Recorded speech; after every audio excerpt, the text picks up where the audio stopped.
Pati yung buong family ko, nakasupport yung papa ko, yung mom ko sa States. Lahat sila nakasupport lang sa akin. So, lagi ako masaya kasama sila. Masaya ka ngayon. Right, your cousin, si Andres kasi doing great na. Anong feeling mo lang na magaling katakbo ni Natasha? Ulit ko, sorry. Anong feeling mo na magaling katakbo ni Andres, yung career ni Andres, sa Natasha ngayon? Kay Andres, si Andres kasi no doubt, bata pa lang, ito agad na talaga eh. Nasa kanya na talaga lahat. Sobrang pogi talaga ni Andres. Wala na bang masabi kay Andres.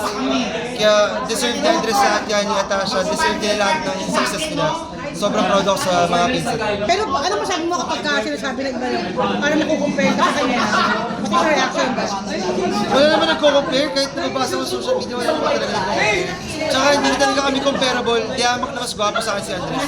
Pero walang rivalry definitely. Wala.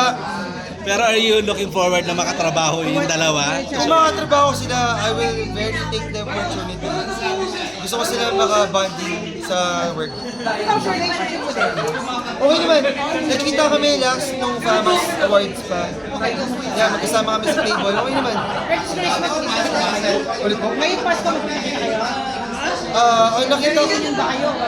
ang nakita ko this Christmas yung kuya nila, si Tito EG Boy. Okay. Mas close ko si Tito EG Boy talaga.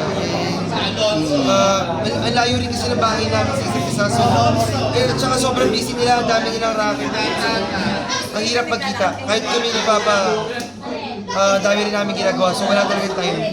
Natutuwa ka rin doon sa success nilang magkapatid naman, ngayon, di ba? definitely. Oo. Sobrang proud ako dyan sa magpizza na yan. So, isa mga pizza ko na yan. Napakagaling. Si Natasha, nagulat na lang ako. Kaya pala mag-host ng ganun. Oh, yes. Nagawa niya yung Bad Genius. Mas maganda pa dun sa original. Sobrang galing. At natutuwa Andres naman umarte, no? Andres, sobrang galing umarte. Natutuwa ka rin ba Tsaka sa... tsaka ang lakas ng chemistry talaga nila ni Ashlyn. Sobrang lakas. Ano masasabi mo doon sa fandom ng dalawa na grabe yung dating nung Sobrang lakas Ash... ng fandom nila kasi kapag nagla-live ako sa TikTok, yung mga Ashdress fan, nagko-comment sila lagi na, are you Ashdress supporter? Sabi ko, oo. Tapos may mga edits sa ako sa TikTok na sabi, Ano yung nakikita mo sa kanila? Bakit ganun sila ka, ano kaya? Kinakagat ng tao. Kinakagat ng tao. Kasi nas nauna ka sa kanila, siyempre, di ba, alam mo yan. Yung mga love team, di ba? para kasi para kasi magjowa talaga sila in real life. So, no doubt na walang kikinigin. Lakas talaga ng chemistry nila. Tsaka bagay talaga. Ito, anong project mo this 2026? Wala pa. Hintay lang. May pelikula ba? Serye, meron ba? Kung sakali bang babalik ka sa showbiz, gusto mo solo flight ka lang, o gusto mo katulad ng pinsan mo, may ka-love team ka. Mag-active ka ng barka. Kahit ano pong mangyari, kung anong decision, kung ano pong bibigyan ni Lord. Management. Yung management. Pero sabi mo action, gusto mo Pero gusto ko mag-action. talaga action, pangarap ko talaga mag-action. Kasi, na-excite ako sa mga iniingit ko kay Papa yung, yung wala matigas sa Oo, Gusto ko yung naiingit ako sa mga tumbling kasi may sumasabog sa likod. Tsaka, sinabi ko na sa interview before, kung gagawa ko ng series, gusto ko i-remake yung Palos. Ni Kuya Jay Cuenca.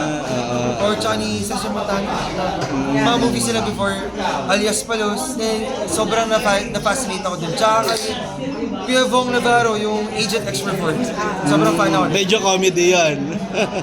Okay, salamat. Thank you, thank Picture lang, you. picture